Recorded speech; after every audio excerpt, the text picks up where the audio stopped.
Hey everybody, Hafriz Shah from Paultan.org. Here we have the full entire range of the W213 Mercedes-Benz E-Class. This is new, E300 AMG line.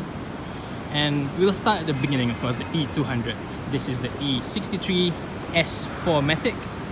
We'll get to this in a bit, stay tuned. Mercedes-Benz Malaysia has updated the 200 and 250 variants with model year 2018, just slight minor changes here and there. So we'll start with this one first, the E200. This particular car that you see here isn't quite the latest model, but what you can buy now will be fairly similar. What Mercedes has done is changed a little bit in the interior. This isn't it, of course, but what you can buy will have slight differences. The touchpad over there will be missing. You just get a rotary dial, and the screens will look fairly similar to what you see now, but it will be downgraded to Audio 20. But at the same time, the price point has been lowered to 315,000 ringgit, so it's one of the cheapest, most affordable E-classes that you can buy. On the outside, it gets the full Avantgarde line exterior package, but it does not get multi-beams. It gets normal standard LED headlamps instead, and fairly small looking 17-inch wheels.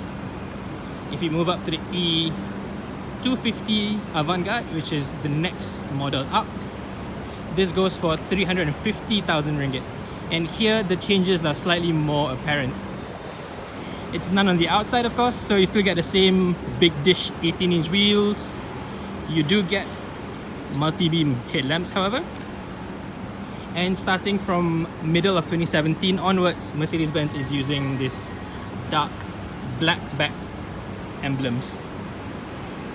You do get a full panoramic sunroof compared to the E200 over there, which is normal. That's what to be expected. But on the inside, there are bigger changes. You now get a full wood trim. This is an black ash wood trim, which I really like. And the center console is also using the same material, as you can see over there. So no longer piano black. That looks decent, but it's always very prone to scratches and whatnot. So this is a much neater version. What's also changed is the upholstery. It looks fairly normal, right? But if you go up close and touch, the middle portion is actually fabric. So you now get a combination of leather, genuine leather on the sides, and fabric in the middle. I'm not a big fan of this because the fabric does feel a bit coarse, but I suppose it will last for a very long time. At the back, you get the same setup, very coarse fabric in the middle, but genuine leather otherwise. This is also another change. You no longer get a full 3-zone climate control. It's now been downgraded to just 2-zone. So 2-zone up front and a non-adjustable blower at the back. And you also lose out on side vents. So the rear passengers only need to rely on the center vents in the middle here. It's quite a significant downgrade, if you ask me. So, next up, the E250 Exclusive. This one goes for about 9,000 ringgit more than the Avantgarde model. So that's 359,000 ringgit. That's with 0% GST, of course. The biggest change is the exterior look. This one gets the traditional Mercedes-Benz radiator grille. That one gets the newer age Mercedes-Benz sports grille. What do you think? I myself prefer this because that's how an E-Class is supposed to look, in my own opinion. But a lot of people do prefer the sportier look for the E-Class. What do you think? Let us know in the comments below. What I like is the traditional, ornament. Like you see here, you straight away think of Mrs. Doubtfire, at least for me. Anyway, you get a lot more chrome on this thing. The full radiator grille is chrome. At the bottom you also get more chrome. And these are 18-inch wheels. Exterior wise, not that big of a difference compared to the older 2017 models. But on inside, similar changes to the 250 Avantgarde. You now get full wood trim across into the doors as well. And the center panel is now in full wood. This to me is a big upgrade. And the seats are full Napa leather.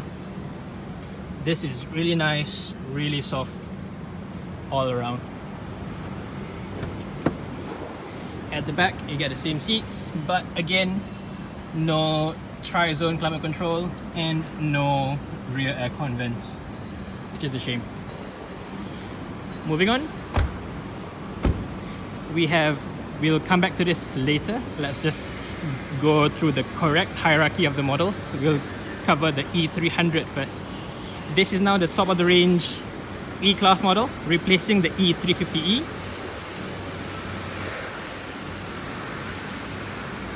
So you get the full AMG line exterior package with black highlights. That's part of the night package. Wheels are now the wheels are now 20-inch huge with proper rubber band tires. The rears especially, it's two 75/30 R20. That's absolutely massive. Interior, you get full Napa leather as well, but in a slightly different configuration compared to the Exclusive line. The seats are a bit more, the details are a bit different, you can see over here, but the materials are the same. Very nice, very soft Napa leather. After the dashboard itself, you get a full AMG line steering wheel with a flat bottom and perforated grips, and the dashboard trim has this metal weave contour to it. It's pretty cool. But what I don't like is the center console. It's in full piano black as per the original E-Classes, the older E-Classes when it first came out. Not as good as wood trim down there, I believe. Back here, the E300 retains the older specifications of aircon, of air conditioning. So you do get a triple zone climate control here with rear aircon vents. So if you use the rear seats a lot, you may want to consider the E300. As for power, the E300 makes 245 horsepower and 370 Newton meters of torque. As you go down the line, the 250 makes 211 horsepower, 315 Nm, whereas the E200 only makes 184 horsepower and 300 Newton meters of torque. All models are using a new 9-speed automatic 9G-tronic. Now, this is of course the full fat AMG. It uses a 4-litre twin-turbo V8, making over 600 Newton meters of torque. And because there's so much power, it's now 4-wheel drive, 4-matic. Everything about it is just amazing.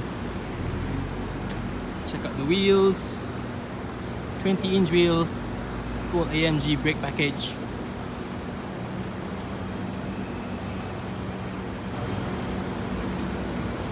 And at the back, huge quad tailpipes with carbon diffuser.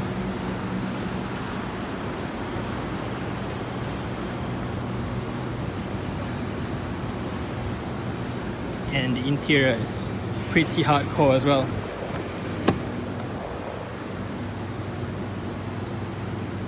Full carbon weaves, these buckets. This goes against the BMW M5 in the super saloon market. So there you have it, the full range of the W213 E-Class in Malaysia. Which one's your favorite? Which one would you choose if you were to buy one? Let us know in the comments below. For now, thank you for watching.